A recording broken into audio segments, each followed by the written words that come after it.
महिलांना उमेदवारी दिली आहे त्यांच्या कार्यकर्ता महिलांना, म्हणूनच मी हा उमेदवारी अर्ज या ठिकाणी भरलेला आहे या महिला उमेदवार म्हणून. कोणी प्रोत्साहित केलं तुम्हाला?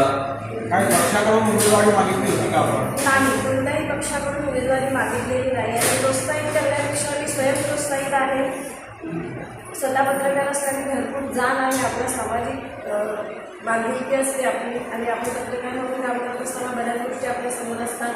महिला सुरक्षेचा विषय सगळ्यात महत्त्वाचा आहे आणि ज्या विभागात तुम्ही इथे या मतदारसंघातून आहे किंवा औरंगाबादचं शहर म्हणायला गेलं तर इथे पाणी प्रश्न फार गंभीर आहे. आज आम्ही जेव्हा डोळे टू डोळे घरा घरी पोहोचत आहोत तेव्हा महिलांचं एकच प्रश्न आहे की आम्हाला इथे पाणी मिळत नाही.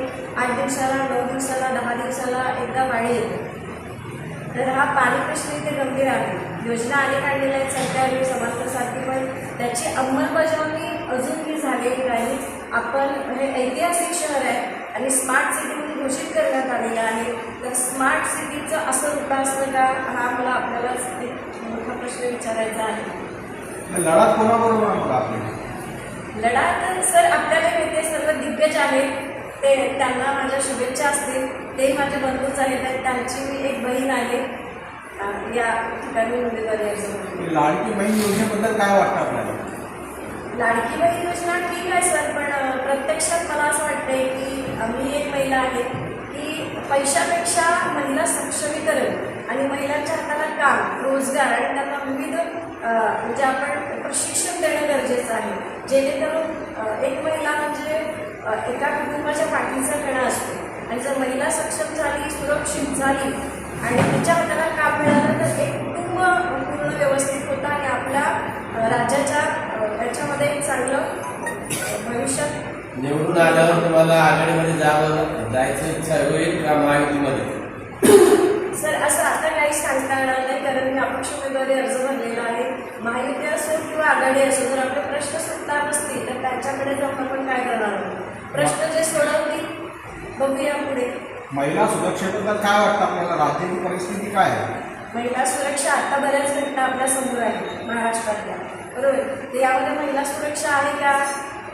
आपण सर्वजण याचं उत्तर नाहीच असणार आहे की ज्या प्रमाणात महिला सुरक्षित असायला हव्या तर तशा महिला सुरक्षा तर अजिबात दिसत नाही. तर महिला सुरक्षेवरती आपलं काम असणार आहे आणि या विभागातलं मी म्हणते की ज्या मतदारसंघात तुम्ही उभे तिथे मी तुम्हाला पुन्हा एकच सांगेन की पाणी प्रश्न गंभीर आहे, तो करायचा आहे. कचऱ्याचा प्रश्न देखील गंभीर आहे, महिला सुरक्षेचा प्रश्न देखील गंभीर आहे. त्याचबरोबर लाडकी कशी घरात झालेली आहे. मॅडम, तुम्ही पत्रकार आहे, पत्रकारासाठी भविष्यात काय होणार आहे? तिथं 99% पत्रकार पॅकेज ह्याच्यावर डिपेंड आहे आणि त्यांना घरं नाही 99% लोकांना. तुम्ही काय करणार? पत्रकारांसाठी पण संदेश्वर पत्रकार आहे म्हटल्यानंतर पत्रकारांसाठी ज्या काही योजना असतील त्या आपण त्याची अंमलबजावणी नक्कीच करू. घर असेल किंवा आणि बरेच काय आहे. मी आता तुम्हाला इथे बोलणार नाही आहे, प्रत्यक्षात ते केलं तर बरं वाटेल. बोलून मी आश्वासित करणं ते राजकारण नको आहे. आपल्याला वाटतं का ही सरकार, अगोदरची सरकार पत्रकारांसाठी न्याय केलेला आहे? त्यांनी अगोदरच्या सरकारने आणि सध्याच्या सरकारने न्याय केलेला आहे का पत्रकारांसोबत? पूर्णपणे नाही सर, समाधानी नाही आहे. पत्रकार म्हणून समाधानी नाही.